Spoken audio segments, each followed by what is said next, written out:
Flint is in the software, right?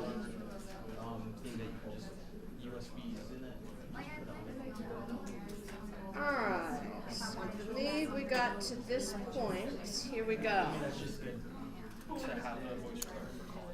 So, intermolecular forces. Remember when we're talking about solids? Solids versus liquids versus gases. The majority of intermolecular forces are going to take place in liquids, and there's two reasons for that. First of all, solids have a very rigid crystalline structure, and they are joined by solid bonds. Gases are so far apart that the magnetism, and I put those in air quotes, right? The magnetism of intermolecular forces don't affect them because they're so far apart. The molecules actually have to be close enough so that the polarity of the molecule affects the intermolecular forces. So liquids are the majority of what these intermolecular forces are happening in. Now, within the context of liquids, we also have phase changes, specifically phase change from liquid to gas. That gives us some information that we haven't really thought about or talked about yet. And these are 4 physical properties of liquids that we're going to discuss in relation to their intermolecular forces. Remember, intermolecular forces is sort of like each molecule can either be magnetic, if it's polar, right, has a positive side and a negative side, or non-magnetic if it's non-polar. So non-magnetic molecules or non-polar molecules don't have as strong intermolecular forces. They only have those dispersion forces. All right. So thinking about the ideas of these 4 physical properties. First of all, vapor pressure, boiling point, which relate to each other, viscosity, and surface tension. Now these are terms that you may have heard in common vernacular, but really the way that scientists think of these things is really, really specific in terms of that term. Let's start with vapor pressure. Vapor pressure, there's all the science definitions of vapor pressure. And vapor pressure basically is the pressure of the molecules as they are changing from a liquid to a gas. So I'm going to go over to the ladybug, because drawing pictures to explain this stuff sometimes is a little more helpful. All right, so you've got something here. You got 2 substances. Say we got something like water, which is very polar, and we have something like hexane, which is very nonpolar. Water is polar because it's a molecule. It looks like Mickey Mouse. It has a positive end on one end and a negative end on the other. And that negative end is caused, first of all, by these non-bonded electron pairs that are on that side, but also by the fact that the hydrogens are pushed up to this side of the molecule. So it's a very, very polar molecule. So we can think of them as being magnetic, meaning they're attracted to other water molecules. Hexane, on the other hand, is just a hydrocarbon chain with 6 carbons in it, 1, 2, 3, 4, 5, 6. It could also be a carbon ring with 6 carbons in it, depending on how it's structured. But it's very non-polar, meaning it's not like magnets. The only kind of forces they have here that are intermolecular forces are dispersion forces, which are super wimpy.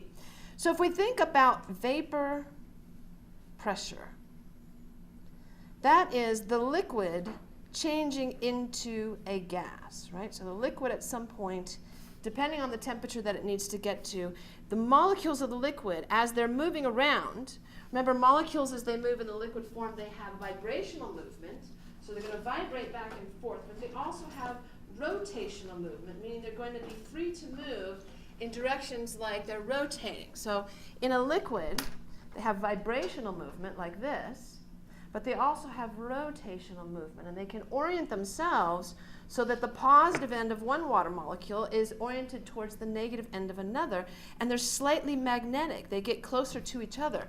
Hexane, on the other hand, is not magnetic. So when we talk about the vapor pressure of something, there's going to be a lot more molecules of the hexane.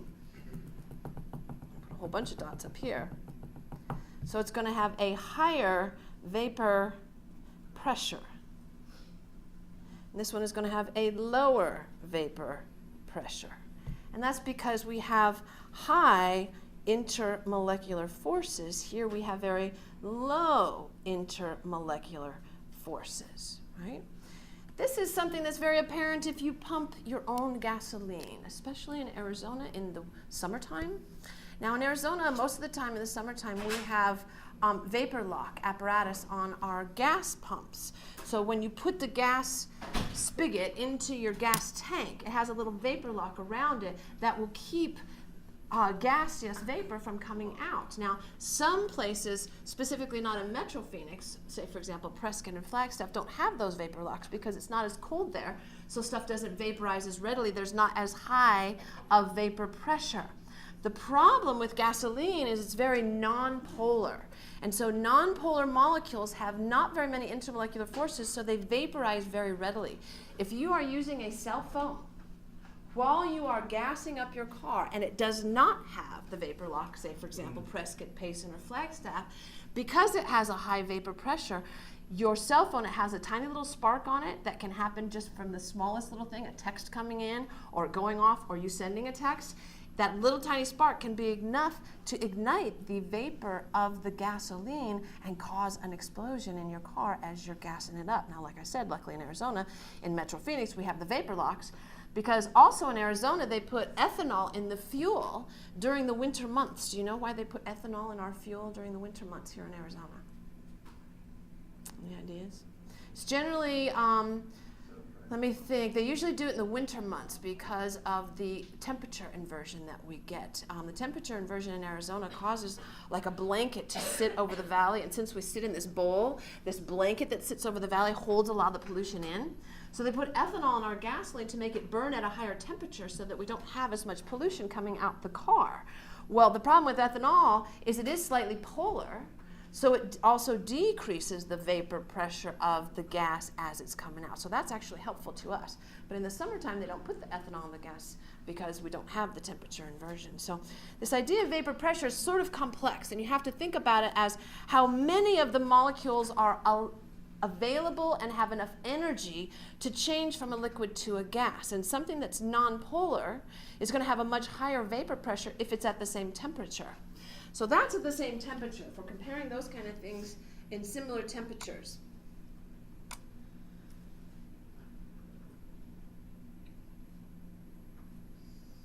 There's a table of vapor pressures. Water, you can see vapor pressure at 20 degrees Celsius, so they're standardizing it to a temperature to make it standard. So water's vapor pressure is 18 millimeters of mercury, and the higher the number, the higher the vapor pressure. So water is relatively polar. Something like propionic acid or butyl alcohol is also polar. It's going to have a very low vapor pressure. Something like propyl chloride or ethyl ether are going to have very high vapor pressures because they have very low intermolecular forces. They're not attracted to each other, so it's easier for the molecules to leave the liquid state and change into a vapor. Here's a good visual comparison. Two substances, water and ether, at 0 degrees, it's pretty doggone cold, right? So there's not much vapor escaping because it's so cold that the molecules don't have much motion. But heat that same sample up to 35 degrees, and water, because it has such high intermolecular forces, it's harder for the molecules to leave the liquid state and become a gas. So there is a much lower vapor pressure over the water versus the ether, which has a very high vapor pressure because it has low intermolecular forces. Here's a table of vapor pressure versus temperature. Now we look at these things. Here's ether, ethanol, and water. Of those three things, which one is going to have the highest intermolecular forces? Which one is going to be the most difficult to vaporize? Water is going to be the most difficult to vaporize. You can see that you have to get it to much higher temperatures in order to get the same vapor pressure. Here, lower temperatures, and you're achieving that same vapor pressure. So you could say that ether probably has very low intermolecular forces. They're not attracted to each other, so it's easy for those molecules to leave the liquid state and become a vapor, where ethanol is sort of in between. Remember, any alcohol has that OH functional group on it. Hydroxide makes it slightly polar. And then finally, water, which has very high intermolecular forces, is very difficult to vaporize. This also works with the idea of boiling point. And boiling point changes not only on elevation for an individual substance, but boiling point between substances change. Now, we all know the boiling point of water at standard temperature and pressure is what? 100 degrees Celsius, right? So that's because water has a very high intermolecular forces, so it has a very high boiling point. Most things don't have to get up to 100 degrees to boil because of the fact that they have fewer intermolecular forces. It's easier to change them into a liquid. Finally, we got this idea of viscosity. If you've ever dealt with cars or you have changed the oil in a car, viscosity is a relationship that we call, viscosity is the resistance to flow. So something that has a very high viscosity is not going to flow very well. Something that has a very low viscosity is going to flow like crazy. All right, so let's think about some of the types of things we could do to compare the viscosity of things. When I was a high school chemistry teacher, we had a lot more time to do labs. We had this class, and we had it over an entire year instead of 15 weeks like you guys have it. You guys have to do what we did in high school in 15 weeks. And we would take a glass plate. Here's the side view of the glass plate. And I would have the students put 3 drops on the glass plate. We would have a water drop, we would have an alcohol drop, and then we would have an oil drop. The water drop, if you looked at it from the side, now this is the side view, so you're holding the glass plate on the side. The water drop looked like that, which was actually pretty interesting. Alcohol, same drop, same size dropper, looked like that, and then the oil just spread out all over the whole thing as far as it could go. So which one of these had the highest intermolecular forces? Water has very high intermolecular forces, and that keeps the drop as a whole. And that's because when you have a water molecule, and we're going to draw a water molecule right smack dab in the middle of my water drop, it's being pulled on from all directions, up, down, sideways, all over the place. When you have a water droplet that's right at the surface of this drop, what happens is because of the intermolecular forces of the molecules, which allow them to spoon, right? And we talked about spooning your sweetie. You spoon your sweetie, the water molecules do that. They spoon each other. They get a little bit closer together, right, at the surface of the liquid. Plus, at the surface of the liquid, they're all only being pulled down by the other water molecules, right? They're not being pulled up by anything else. And so what happens is that creates, bless you, surface tension.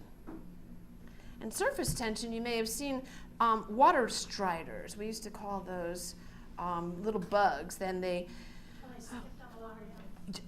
sit on the water. If you've ever seen them, they're little bugs, and they have these legs, and they have these big feet.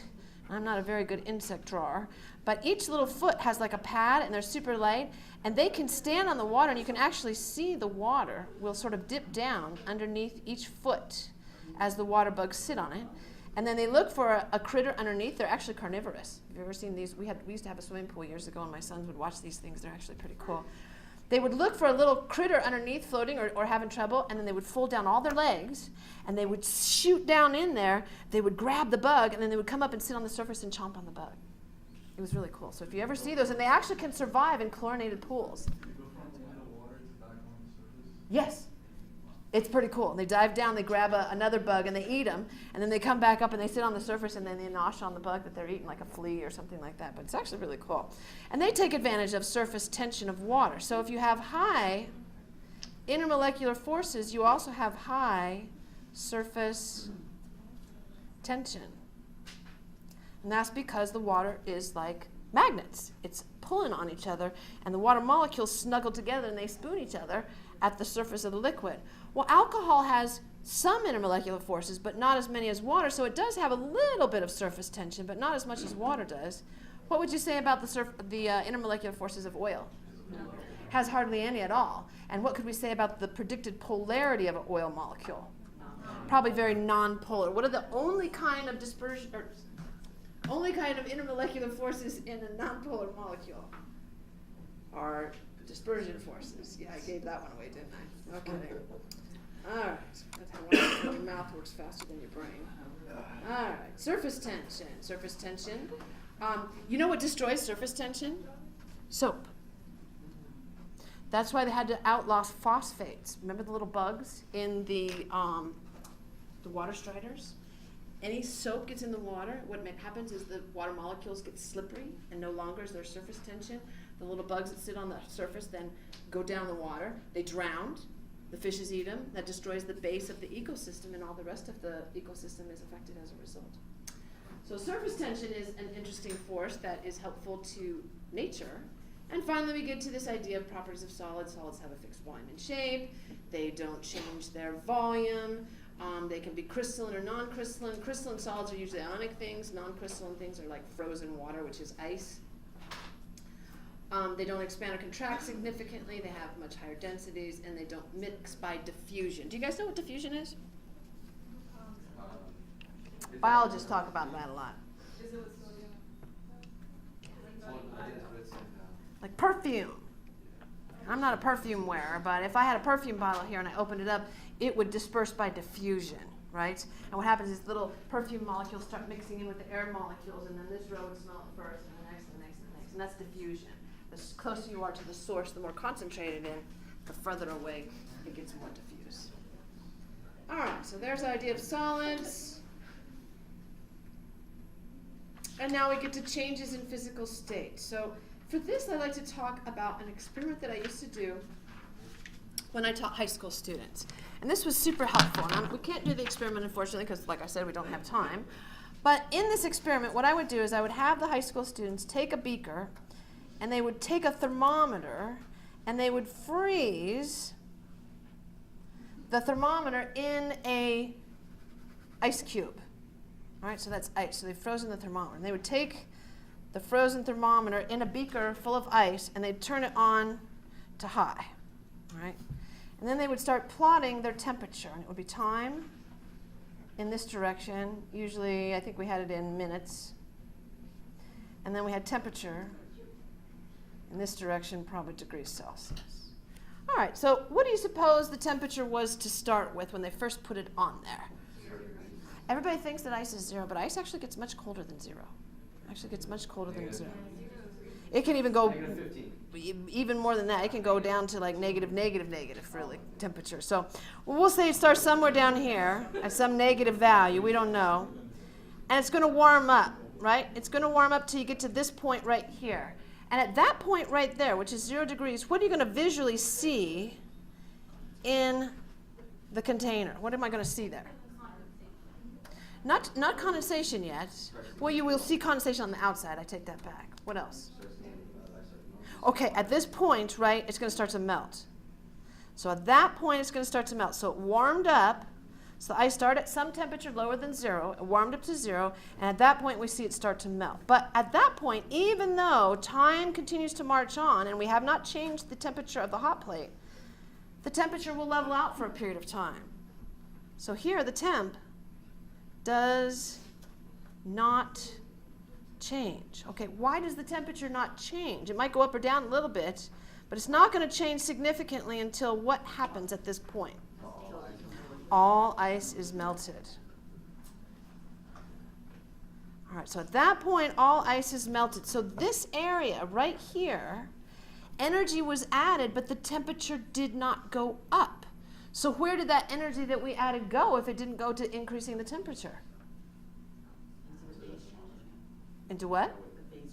Into the phase change. Because at this point, we were going from a solid to a liquid. And the solid to liquid phase change is called the heat of fusion.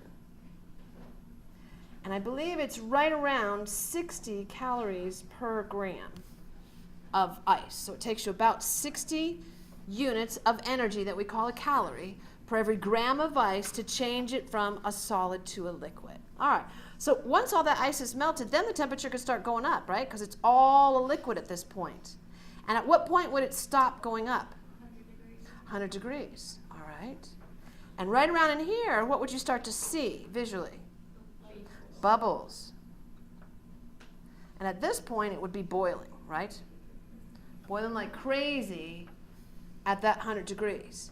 Now, once you get to this 100 degrees and it's boiling, once again, the temperature levels out.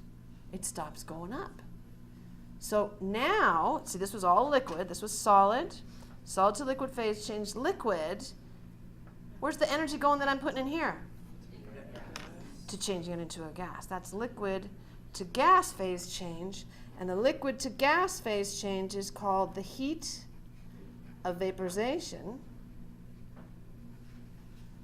And believe it or not, for water, now every substance is a little bit different. This is the value for water. For water, it's about 540 calories per gram. Holy smokes, look at that.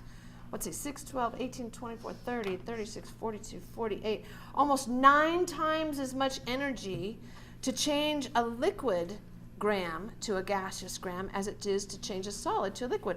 What's going on here? Why is there that huge energy differential? Why does it cost you almost 9 times as much energy to change this as it does to do that? What bonds? Hydrogen. Okay, you're right. And hydrogen bonds exist in what state of matter? The liquid. All right, so those hydrogen bonds have to be broken. So that's liquid to gas. Remember those strong hydrogen bonds? Those molecules are so magnetic, it takes you way more energy to change it to a gas than it does to change it to a liquid, which I think is pretty interesting. All right. So heat of fusion. Believe it or not, the exact opposite, the heat of solidification. If it takes you 60 grams to liquefy it, you get 60 grams back when it freezes. If it takes 540 grams to vaporize it, you get 540 grams back when it condenses. That's why steam at 100 degrees will burn you way worse than boiling water at 100 degrees. Because steam with 100 degrees is already 100 degrees hot, but you get that condensation at 540 calories per gram, condenses on your skin and burns you worse. So steam burns are way worse than boiling water burns. All right, so deposition, I think we've talked about those. This is a good graphic because it shows the solid, liquid, gas molecules, right?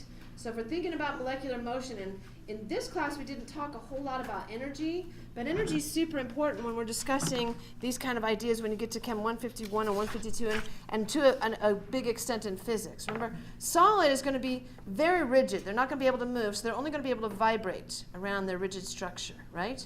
You add more and more energy, they vibrate and vibrate more until they vibrate, and then they can rotate. And in a liquid, they're vibrating, but they're also rotating. Now in a gas, they vibrate, they rotate, but they also translate. They go from one place to another, so they have complete freedom of motion. So the 3 different modes of motion are important when you talk about physics of molecules. All right, and we're not going to do those energy calculations. We already did that, and I'm going to let you guys look at that because all that we've already covered. Okay, on to the next one.